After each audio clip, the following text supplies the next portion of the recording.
গরমকাল ভালো না শীতকাল ভালো, এই নিয়ে দ্বন্দ্ব সব সময় লেগেই থাকে। শুভ সকাল বন্ধুরা। সেই গ্রীষ্মকালে সকালবেলা ঘুম থেকে উঠেই ছাদে চলে গেলাম। রোদ কিন্তু আজকে ভালোই উঠেছে। শীতকালে এই রোদটা পাওয়াই যায় না, আর পাওয়া গেলেও অনুভব করা যায় না। ঠাকুমা বলতেন ঘুম থেকে উঠে সবুজ গাছপালা দেখতে, কারণ সবুজ দেখলে চোখের দৃষ্টিশক্তি ভালো হয়। কিন্তু আমাদের এখানে সেরকমভাবে সবুজ খুবই কম দেখা যায়। দেখা যায় না বললে ভুল হবে, ইট বালি সিমেন্টের বড় বড় দালানই বেশি চোখে পড়ে। ঠাকুমা বলেছে বলে কথা, তাই ছাদে যাই সবুজ প্রকৃতির সঙ্গে সময় কাটাতে। ঠাকুমা আরও বলতেন ভিটামিন ডি তৈরি করতে গায়ে রোদ লাগাতে হবে, সেটা আবার সকাল সকাল। এভাবে প্রায় অনেকটা সময় ছাদে কাটানোর পর গাছপালাগুলোকে জল দিয়ে দিলাম, ঠাকুরের বাসনপত্র পরিষ্কার করে নিলাম। গাছে জল দেওয়ার কথা বললেই ঠাকুমা বলতেন সূর্যের রোদ বেশি থাকলে গাছে জল দেওয়া যাবে না। গাছে জল দিতে হবে সকালবেলা, না হলে বিকেলবেলা।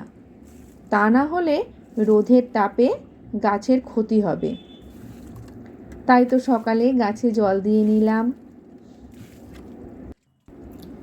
গাছে জল দিতে দিতে গাছগুলো ভালোভাবে লক্ষ্য করে নিলাম সব গাছগুলো ঠিকঠাক আছে কি না।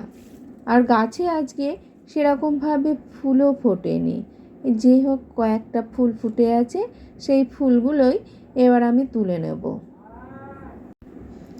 অল্প কিছু করবী, অল্প কিছু নয়নতারা, আর এখানেও নয়নতারা, সাদা নয়নতারা।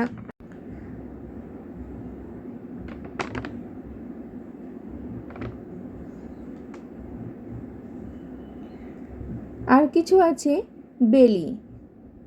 এই ফুলগুলোই এবার আমি তুলে নেব।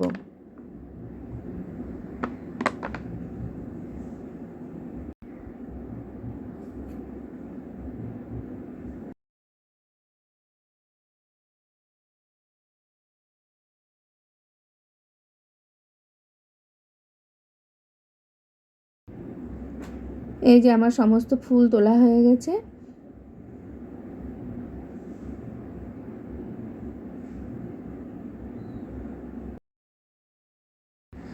বাকি কাজকর্ম সেরে নিয়ে এবার পুজোটাও সেরে নেব।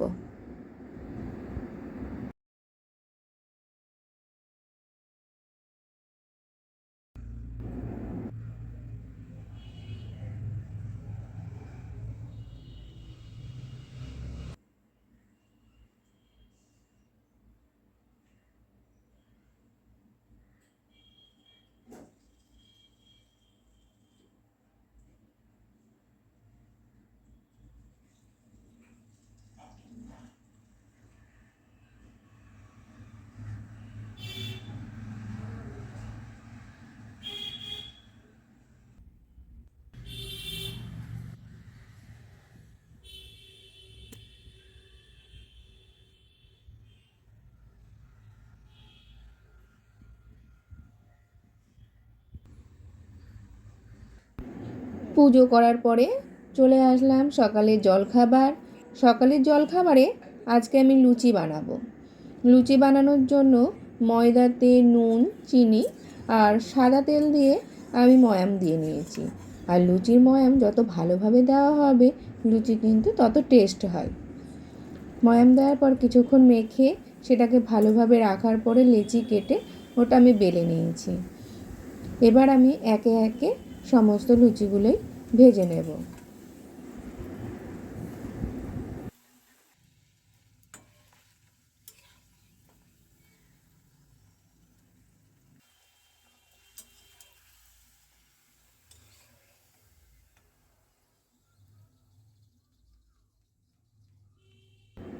লুচিগুলো আমার ভাজা হয়ে গেছে। এবার আমি বানাবো কুমড়ো আলুর ছক্কা। কুমড়ো আলুর ছক্কা বানানোর জন্য কড়াইয়ের মধ্যে তেলে আমি 5 ফোড়ন দিয়ে নিয়েছি, আর এদিকে কুমড়ো, আলু আর ছোলা আমি একটু ভাপিয়ে রেখেছিলাম, সেদ্ধ করিনি, সেদ্ধ করলে ওটা গলে যাবে।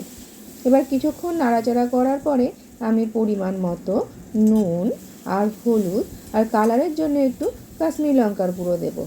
এভাবেই তরকারিটা আমার তৈরি হয়ে গেল। এবার পরিবেশনের পালা। এবার আমি খাবারটা পরিবেশন করে নেব।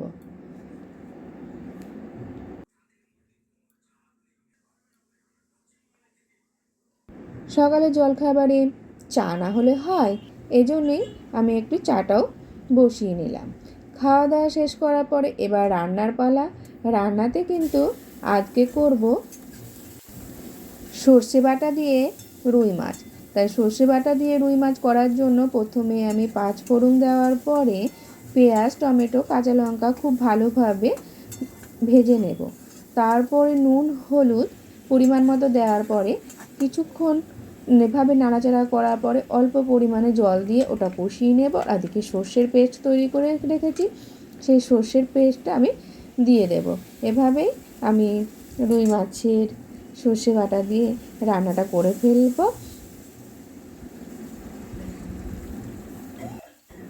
আর আমি করব এঁচোড়ের তরকারি। এই জন্য এঁচোড় আলুগুলোকে কেটে আমি জল দিয়ে ভিজিয়ে নিয়েছিলাম। আর একই পদ্ধতিতে আমিও কিন্তু এঁচোড় আলুগুলোকে একটুখানি ভাপিয়ে নেব, সেদ্ধ করব না। এঁচোড় আলুতে পেঁয়াজ, আদা, রসুন, জিরে গুঁড়ো, ধনে গুঁড়ো সমস্তটাই দিয়ে ভালোভাবে মশলাটাকে কষিয়ে নেওয়ার পরে পরিমাণ মতো নুন, হলুদ দেওয়ার পরে এঁচোড়টা ভালোভাবে এঁচোড় আলুটা কষিয়ে নিয়ে জল দিলে তৈরি হয়ে গেল এঁচোড়ের ডালনা বা এঁচোড়ের তরকারি। তার সমস্তটাই আমি তুলে ধরলাম। বন্ধুরা দেখতে থাকো।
আজকে রান্না বান্না কমপ্লিট।